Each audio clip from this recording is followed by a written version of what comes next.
working in selling our world-renowned steel, aluminum, autos, lumber, and other products to the world.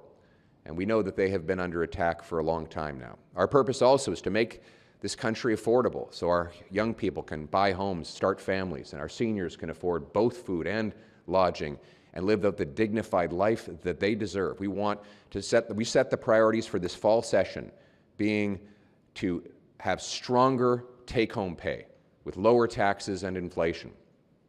We want safer streets by locking up the criminals, secure borders with less immigration, and by ensuring that those who do come to our country are not criminals or lawbreakers. And fourth, a sovereign Canada, a country that can stand on its own 2 feet, pay its own bills, and make its own decisions. And that's why, while we'll obviously hold the government to account and oppose liberal policies of high inflation, out-of-control immigration, crime, housing costs, and youth unemployment, we'll also propose positive ideas to lower the cost of living, make paychecks go further, make our streets safe, and secure our country's future. We've even proposed a very detailed bill, this Canadian Sovereignty Act, which would make Canada the fastest place in the world to get a pipe in the ground, to dig mines, harvest lumber, open ports, grow food, do all the things that a nation needs to do to stand on its own 2 feet. My message to Mr. Carney: steal this idea. Come steal it. I welcome you. Plunder it. I'll go into your office with my policy team and we'll hand it all over to you. You can even get the credit. You can draft it up. Let's pass it in September and let's get building.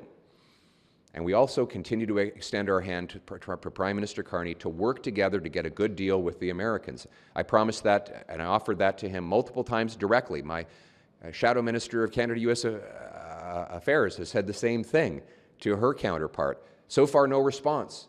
The Liberals seem to want to play partisan games and score political points rather than working with all parties to get a good deal for Canada.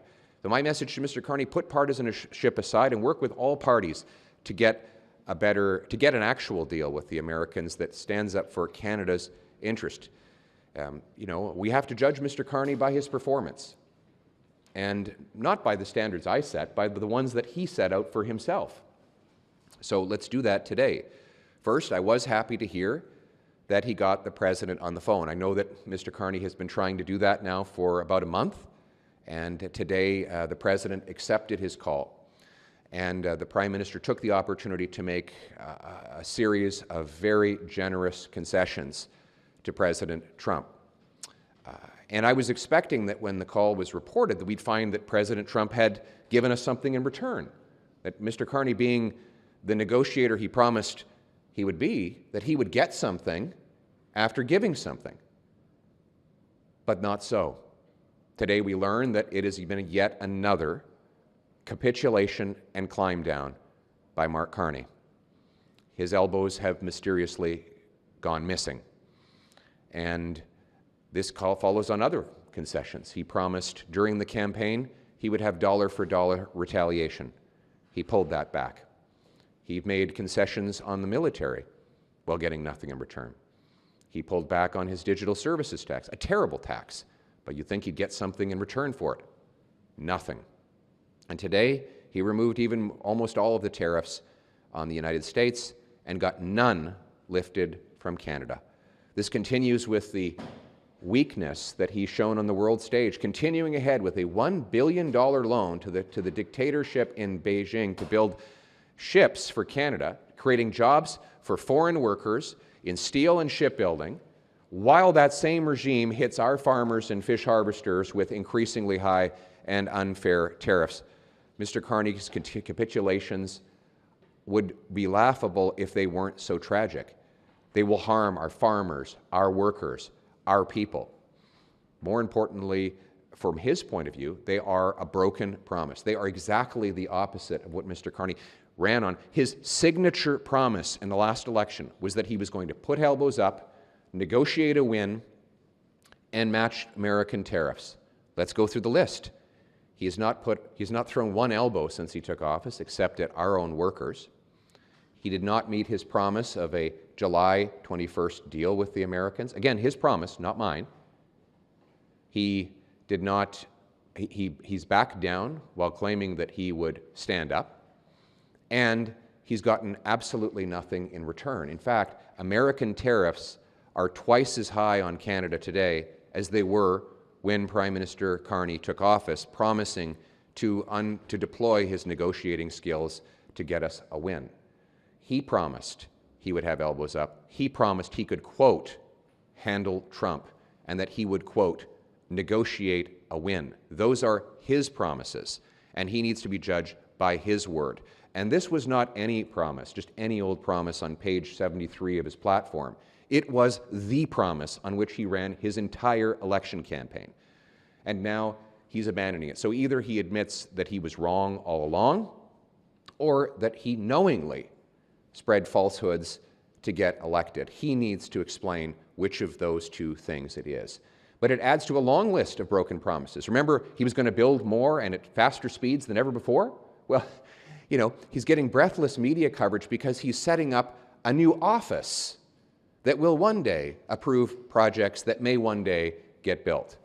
160 days in, and he's bragging that he's close to setting up a construction office of bureaucrats who don't swing hammers or operate heavy machinery, but sit in front of computer screens in Ottawa department buildings. And not one pipeline has been identified, not one LNG plant, not one nuclear plant, not one hydroelectricity dam, not one major project has been identified, let alone approved in the 160 days since he took office. And all of the anti-resource laws that will make them impossible to complete remain in place. On housing, he said he'd double home building. His housing agency says home building will drop by 13% over the next 2 years. And the housing crisis has tripled in its different directions. Under Trudeau, it was just that they were too expensive for anyone to buy. Now, it's too costly for builders to build, buyers to buy, or sellers to sell. An almost impossible triumvirate of failure in housing hell that only a Liberal Prime Minister could have accomplished. He said he would invest more and spend less. Well, look at the numbers. Spending is up 8% under Mr. Carney, and it looks like the deficit will be twice the one that Trudeau left behind. Though we don't know because Mr. Carney, the genius banker, still hasn't introduced a budget. And then there is the investment side, down $60 billion in what the Financial Times says the single biggest net outflow of investment in any 5-month period. That is Mr. Carney's track record on investment. He is spending more and investing less. Meanwhile, immigration numbers continue to be out of control. Liberals have lost track of 600 non-Canadian criminals who were supposed to have been deported. They're still on our streets. Crime is raging to such a point where people are now demanding the ability to defend themselves in their own homes because they know the law will not defend them. And rightly, Canadians believe that they need to defend themselves if an intruder who's probably out on bail for the 100th time under Liberal laws comes into the house, and frankly, they should have the right to defend themselves and their property against an intruder. But it is sad that we've come to a place where people feel the law will not protect them, and Mr. Carney has sent home Canadian MPs while crime, the cost of living, housing costs, immigration are all up, while elbows are down. That said, we're prepared to work with Mr. Carney and with anybody to put our country first, to tackle the cost of living. Our purpose is to unlock Canada's potential, make this a land of opportunity again. And we will prioritize stronger take-home pay, safer streets, secure borders, a self-reliant Canada.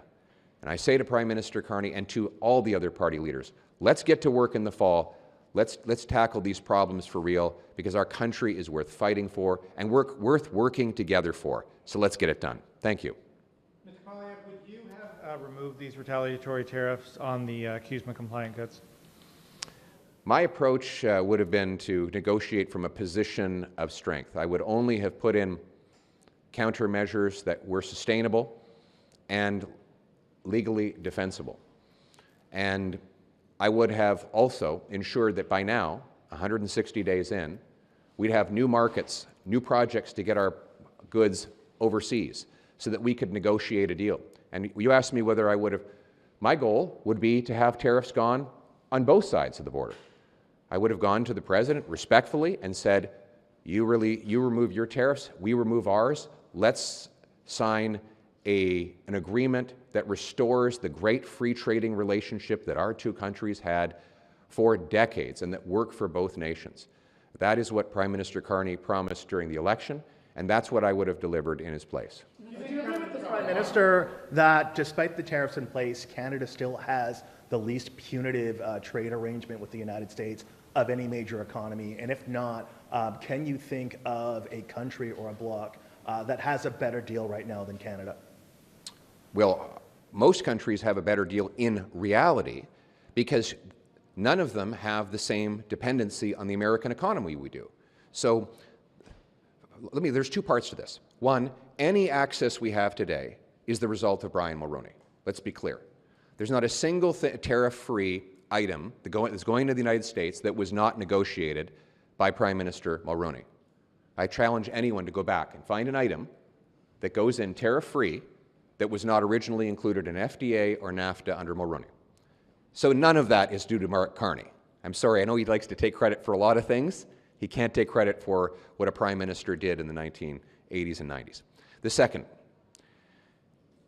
any small tariff on Canada, any amount, by the United States, has an outsized effect because it represents 20% of our economy is export, more than 20% of our economy is exports to the United States, which means that we are the single most dependent country on the United States, and any tariff at all will have more impact on our country than it does anywhere in the world.